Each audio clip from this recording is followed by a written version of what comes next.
Hey guys, Mike Spider Slayer here. Welcome back to Comic Book Corner 2.0. That's right, guys. And we're getting ready to do another countdown video. I'm excited. It's been a while since I've done a video, and we're going to jump right into this. But first, I got a quick update. If you guys are not aware of this, I have been nominated in the Geeky Awards on Comic Uno's channel for Best Comic Book Reviewer. So if you guys get a second, go on to her channel. The voting is taking place right now. Just write the comments below, and if you want me to be the best comic book reviewer, go ahead and put it down and let her know, so I can be the geekiest comic book reviewer there is out there. Yeah, and then one more other update before we start with the countdown is tonight there will be a live show on Dark Avenger Inc. I will be hosting it. Chris Dark Avenger C86 will not be available tonight. It is his birthday week. He's taking a little bit of a break for the week, so I will be hosting that show.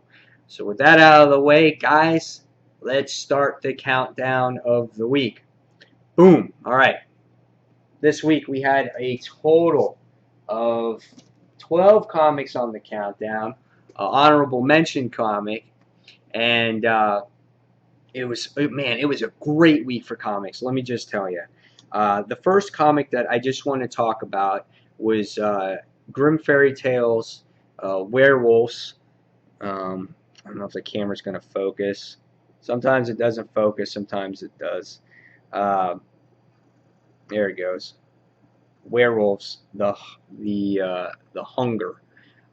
This tie-in to the Unleashed series was a very nice read. It actually had a real solid story. It was one of the better tie-ins for this Unleashed series right now. So you guys, if you're looking for a good tie-in for the Unleashed series, check out Werewolves, the Hunger. So this was a nice one. So going back, we had a total of, I think, 12 comics altogether.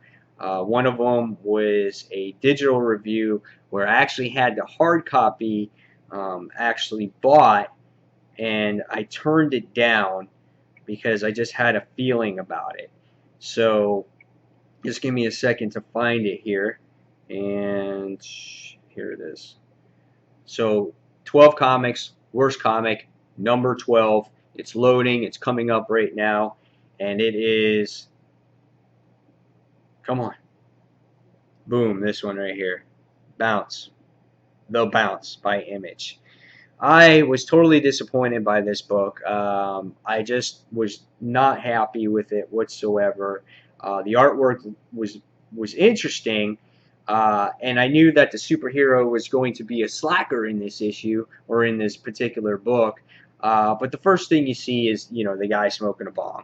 Okay, all right. So he smokes a bong. Big flipping deal. Who cares? He flips bong. He does his bong. He does his drugs. And he goes out and he beats. Goes out and sits here and breaks some windows. And he goes out and he tries to beat some bad guy who's like very generic looking, kind of like looked like Nightwing. I don't know. I just found the whole book kind of stupid. It was dull. It was boring, and I'm actually will not be picking up issue number 2. So if you guys are looking to avoid a particular book, this is the book to avoid. I will not be picking up the next issue. I gave this one a 1.5 out of 5 stars. So back to the real comics, the hardcover comics. Number 11. Deadpool. Surprise, surprise, surprise. I picked this book up because I thought maybe, it would be good with Superior Spider-Man in it. It was dumb. This is the last issue of Deadpool that I will be reading. There was a couple of, one-liners that were good in here when Deadpool was talking about Spider-Man's rogue gallery and things like that. But the overall issue was weak. I mean, you get Michael, who is deceased now, and he goes to like purgatory, and some dude eats him, and just Benjamin Franklin goes out and he goes to a nudie bar, and I didn't like it. I didn't like the way Spider-Man was drawn in this issue. And again, this issue or this book tends to push the funny, and not all the not all the humor is good in here. It was interesting to see, Pistol Pete, or the Trapster as they call him, because he's always a hero to make fun of or villain to make fun of. Chance is another one of those B villains, and it was cool to see that. But otherwise, besides that, it was just dumb. I will not be picking up future issues of Deadpool. I'm giving this one a 2 out of 5. So, number 10, Justice League, Despero's Revenge. This book was just drawn horribly. Oh my god. Element Woman's in this, the Atom is in this book, Firestorm is in this book, and it basically has to do with these three characters taking on Despero.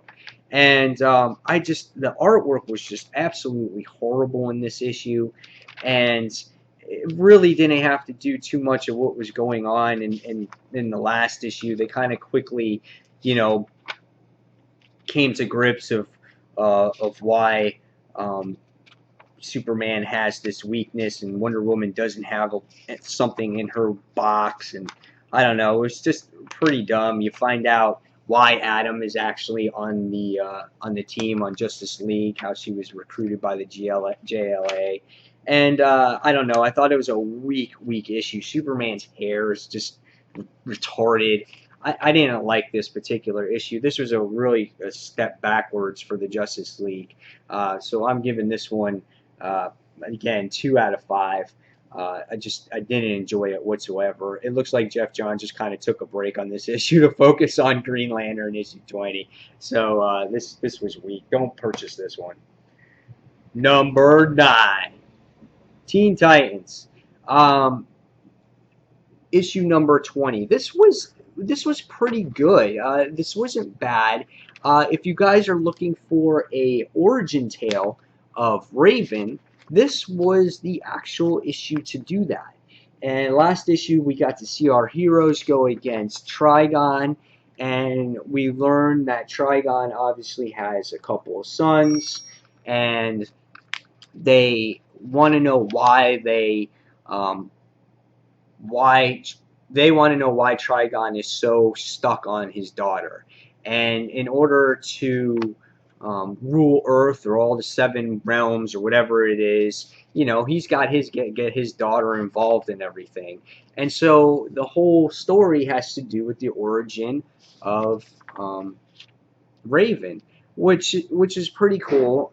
If you're not familiar with the character, I'm not as familiar with the character as everyone else did, so I found myself really interested. Raven's new costume is growing on me a little bit. The only thing I just don't like is like her hood, but nevertheless, she looks pretty freaky at times. In this particular issue, there's one picture here, for instance, where she kind of freaks out, like right here. If she didn't have this hood on or whatever it is that she has, it would look good. So I wish she didn't really have it. But the next issue has to do with Trigon and his sons going after the Teen Titans and time to bring home Raven. So interesting issue. It's kind of like in that middle ground for me. So I'm going to give this one a 3 out of 5. Number 8, The Green Team, issue number 1. This book is, I'm trying to remember who actually wrote this book. I know it says it in the front, but Baltazar and Franco writers, and this was an interesting book.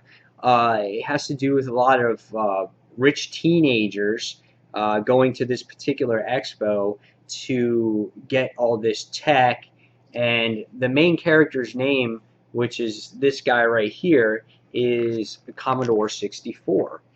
The art is solid in the book. I found it interesting, and this book, compared to the movement, is a lot better. The plot was easier to understand. I thought the artwork was actually nice at times. We get to see this main character right here. One of the main characters, her name is LL, I think it was, and it looks like that she's going to play an important role as well as all these other characters. Now, the one thing that I did find disappointing about this book was I found it kind of like a cheap knockoff off of Iron Man. You got the millionaire, billionaire, kind of like rich guy, except he's much younger with all his little friends here. And in the end, he winds up bringing out this high tech where you see him changing, and it reminded me kind of like Extremis, and he winds up becoming like this Iron Man figure. And he's got this little helmet. And at that point, I was kind of like, really? That's kind of like Cheese Whiz for me, you know? And he's got like rocket boosters and stuff, and he tries to take on these characters here. But it was a good solid ground for the issue. It put a good plot in place. Unlike the movement, this book for me seems like it has potential. Again, it's only the first issues, but when you compare the two, this had a much better story, and I will be definitely picking up issue 2 on this. So I'm giving this one like a 3.25 out of 5 stars. Number 7, Red Lanterns. Wrath of the First Lantern, the finale issue of this for the creative team, obviously. This issue was pretty cool because you got to see Atrocitus go after this one last Guardian, and you know, it was pretty awesome to see Atrocitus go after this Guardian, and the other Red Lanterns are assuming that Atrocitus is dead and who's going to take rulership of the Red Lanterns. And the only thing I didn't like about this issue was like the beginning of it with all these other like weird like creatures. I didn't care for that part. But when you see what Atrocitus goes through and what he feels and how he's been rejuvenated or whatnot, or rebirth, it was awesome. And how he just tortures this lantern. It was just like, oh my god. And this one part that I'm going to show you, this is a spoiler here, is this right here, was this one page. You're like, oh man, he put a flipping hole through this guy's head, and you're like, oh my god, it's nuts, and you're just like, wow. And then you find that Rancor is actually coming to grips now. He's actually accepting his term as a Red Lantern. He feels like originally he felt like he could have used his power for good, and he just comes to realize that now I think he is that true Red Lantern. So it'll be interesting to see where his character actually develops from here. This was a solid issue. This was one of the better Red Lantern titles. I'm giving this one a 3.5 out of 5 stars. This was pretty good. Number 6, The Flash. This was the first issue, one of 6, I believe it was, in the Reverse Flash. Yeah, it's this Reverse, part 1 to 6. So for the next 6 months, we're going to be dealing with Reverse Flash. We have Francis Manapul, I don't know if I say his name right, on the book, obviously. And the artwork is always a visual treat to look at. The panning is spectacular. It's an art in itself, I guess. And I love the art in this book overall because it's kind of like it's like sketched, but it's just colored sketch in a way too. And it's so nice to look at. And we see that Barry Allen gets his job back, and right away he gets into the thick of things, and they find this camera here that goes all over the place. And by the end of the issue, I mean, look at this book, just so nice. And by the end of this issue, we're trying to find out what happens to a major character in this book, or one of the characters in this particular book. And all you find out is after, he slows things down, he finds out that it's a reverse symbol of his logo, and right away the first thing he thinks of is Kid Flash. Oh boy, does he have it wrong, and is Barry Allen going to have it coming to him when this is all done and over with? But if you guys haven't read Flash, go ahead and pick it up. It is a solid book. One of my more favorite DC's comics are starting to up and coming. Once they get up to speed with all the characters and get familiar with it, I'm sure it will get better for me. So I'm going to give this one a 3 3/4 stars as well. Top 5. Number 5. The Superior Spider-Man, issue number 10. This is the first issue that you get to see Superior without Peter Parker. And this book is continue to evolve without Peter Parker in it. It'll be very interesting to see what happens with Dr. Octopus, especially with Peter not in his ear. Ryan Stegman does the art. Dan Slott is obviously the writer in this particular book. And the first thing you see is just Superior in this particular book doing some, petty crime stuff, taking care of that, just the introduction to these, to what he does every day. And in the issue, you get to see, Goblin's emblems in here. So right away, you're saying, okay, Green Goblin's going to make his appearance sooner or later. And we get to see tons of story in this book. Mary Jane, Miss Marconi, which is the tutor, and you get to see a huge relationship development between Superior and Marconi here. I mean, they actually hook up, or they actually kiss. And that's going to be interesting to see, because that's going to be soft spots to Superior. And what is Mary Jane going to think about this? Because obviously she's kind of on to Peter about what's going on with him. And she's going to be catching on very soon. And at the end of the issue, you finally get to see a splash page of the Green Goblin and all his villains that are with him. So interesting stuff here. Definitely looking forward to these next few issues. Lots of Superior Spider-Man stuff coming out this next month. When it comes to Superior Carnage, Foes of Spider-Man, just lots and lots of things. So if you're a Spider-Man fan, check it out. I know not everyone's a fan of Dr. Octopus, but it's going to be interesting to see the involvement of Superior Spider-Man. So I'm going to give this one a 4 out of 5. Number 4. Green Lantern and the New Guardians. This issue was really good. It has to do with St. Walker going around just showing Kyle everything. Just everything that was going on, because he was worried for Kyle. And we kind of just relive everything that Kyle can do with his white ring. Save people, do this, do that. It was a nice and interesting issue to see about all the things that he can do, because he is that White Lantern. The thing that hit me on this particular book is that Kyle doesn't have a relationship with his father. And the one thing that I can relate to Kyle is why I like this book myself, is because I don't have a relationship with my real father either. And after many, many years, he goes up to actual Kyle, or Kyle actually goes up to his father, and he's just like, do you have dinner plans? And when I actually saw this part, it just reminded me of me and my father, how we don't talk. And it's sad when you actually miss your father figure. And it really hit me right here in this particular issue, that particular part. And in the end, in the very, very end, you get to see two main people in this particular issue that makes you tear up a little bit more.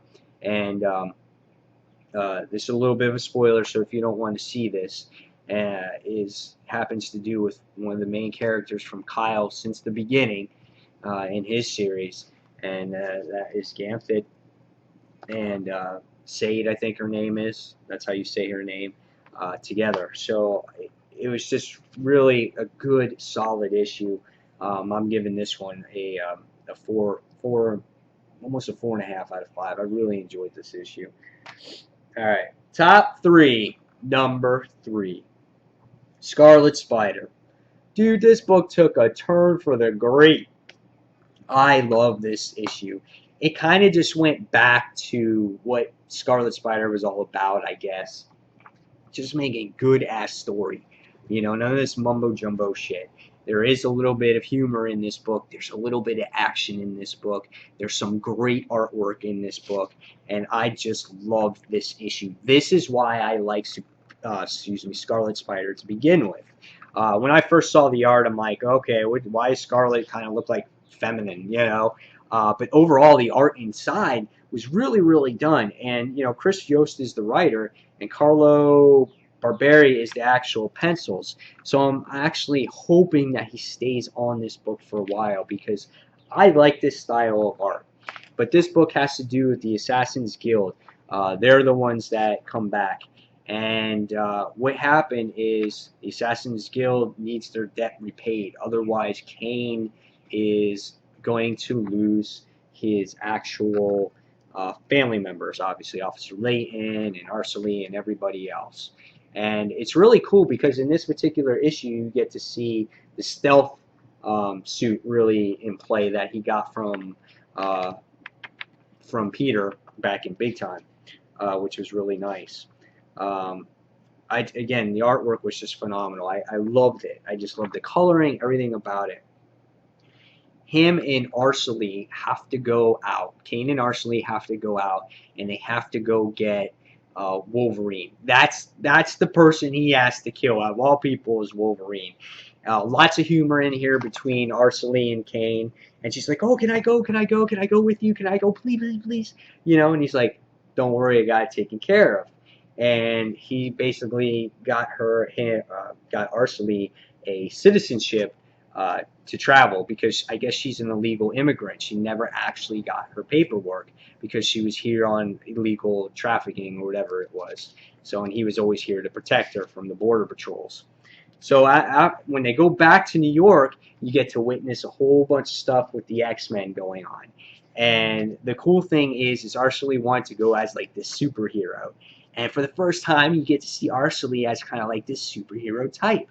And I loved it. She was dressed just really like kind of creepy in a way, but drawn really nicely. And she kind of called herself like the Hummingbird. And she's got this real strong telepathy. And you know, she takes over Rachel Gray, and just a really, really solid issue. In the end, you get to see him do his fight against Wolverine, and let's just say he took care of Wolverine in a pretty fashionable manner. Really solid issue. God, I enjoyed this book a lot. Scarlet Spider was written like this and drawn like this every single issue. It would be a home run every single time. This is a good issue to start jumping on a Scarlet Spider. Hopefully, the story arc stays good, and we're going to see where Scarlet goes from here. So I'm going to give this one a 4 3/4 out of 5 stars. Number 2, Daredevil. Oh my God, was this book so good! Holy shit, this book was phenomenal. In the last issue, you get to see Ikari just manhandle Daredevil, and you're like, oh my God. It's like he made him a scared little school child, you know? It's like, go run off to your mommy, little boy. You know, that's what Ikari did. He just beat him to the inch of death. And he goes, whenever you are, I can kill you at any time. It could be 5 minutes, 5 days, 5 years, whatever. But I'm going to be watching you. And that's what Ikari said. And you're like, dude, this is freaking nuts. And in the beginning of the issue, you get to see this character here in this tomb, and you're like, you've been wondering ever since this last issue, you're like, who is this guy in this weird tomb that's just in there? And you get to see like his body inside and what he's going through. He's like drooling out of his mouth and stuff. Just a crazy stuff. Matt Murdock goes back to his house. He tries to recuperate real quick. He has nothing to do with it. Later on in the issue, you get this mysterious guy that comes from this interview. He gets changed real quick, and he's just like fucking with like Matt Murdock. You know, he's reaching into his briefcase and stuff, and he goes. Ikari will be glad to hear this. Like, he's scared shitless, you know? It's like, oh, dude. It's like Jack Nicholson from The Shining. That's what he kind of looked like there, right there. Dude, that was crazy part. This was such a good book. And he just has Matt Murdock just freaking out all over the place, falls on the ground. He tries to run to the hospital to take care of Foggy. Foggy's just about to get killed. It's just nuts, dude. Absolutely insane. And him and Foggy Nelson actually find out who this actual person is that's behind this master plan. And you really find out at the end of the issue who this person was, and it's just like, oh man, I can't believe it. But as he comes to him, this is the man that's waiting behind him. So good. So good. I hate that, there's not, this is a perfect book in my eyes. This was perfect. But there was one more book that is going to get a better rating than this one. Because if this one didn't come out, this would have been number one. But I mean, it's like a 5-star book, but there was just a book that just got a nod above the rest. I'm giving it over a 5 out of 5. It's like a 6 out of all stands, and that is this book right here. This was obviously the book of the week, and I've listened to a lot of people's reviews on this book, so you guys already know that it's a good book. So I'll give you my reasons why it was the best book of the week. And Green Lantern issue 20 is one of the best books, obviously, of the year, which a lot of people are already saying. It's one of the best books I've ever read personally, period. Just because Geoff Johns has written a true masterpiece in this title. It was phenomenally done.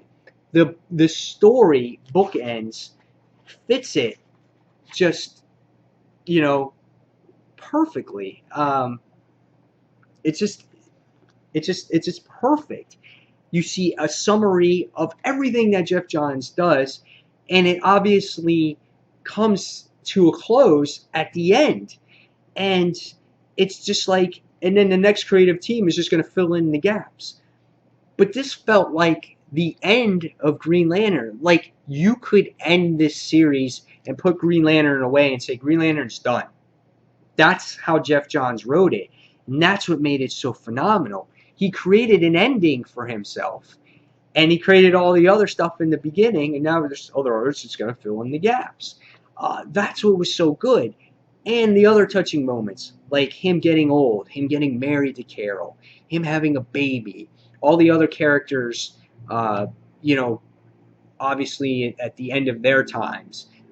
Just the whole thing with Sinestro. Just a phenomenal book. I could talk on and on about all the stuff that happens, but there's just multiple teardroppers in this actual issue, especially when it comes to Sinestro, about the one part where he's going to say, hey, Hal goes, have we ever been friends? And yes, they have. And you're just like, oh my God, I cannot believe that. The art was just spectacular. They bring out everything in this book, just everything possible. Mogo here. You get to see Parallax, Blackest Night. You just get to see everything. What else did you see in this book? Yeah, Parallax here. Sinestro. All the little tributes to Geoff Johns. You get to see Necron. You saw Necron here, and you're like, oh my God, that's crazy stuff. It was just so phenomenal. Never in comics anymore do you see a writer stay on a book as long as Geoff Johns did. 9 years. 9 years he's been on this book. You don't see that anymore. That's what made this book so great. You had a writer that evolved with the character over time, and he just had a vision, and he made the book perfect. This was a perfect ending. I could care less about Wrath of the First Lantern. I could care less about Rise of the Third Army. It was just all set up to this spectacular issue. This was beautifully done. I am happy to say that that I own this book, and I will never get rid of this book. It's once in a lifetime that you see books like this, and this blows anything away, not only for the week, but for the year. So if you guys are not Green Lantern fans, if you guys haven't read Green Lantern since the end of the 50, before the new 52, just go out and read this issue. You really don't even need to read the past story arc to find out. Everything is summarized for you right here. Read it. It's worth the $8. It's worth it, guys. Just a great, phenomenal book. And Geoff Johns, thank you for putting Green Lantern out there for all of us to read. And let's just hope that future issues of Green Lantern by our new creative teams will be just as good and hopefully better. So we'll see. So guys, that is the comic book countdown of the week. If you have any comments below, please leave them there. What was your #1 book of the week? What was your worst book of the week? Is there something that you're dropping? So guys, as always, thank you for watching Comic Book Corner 2.0.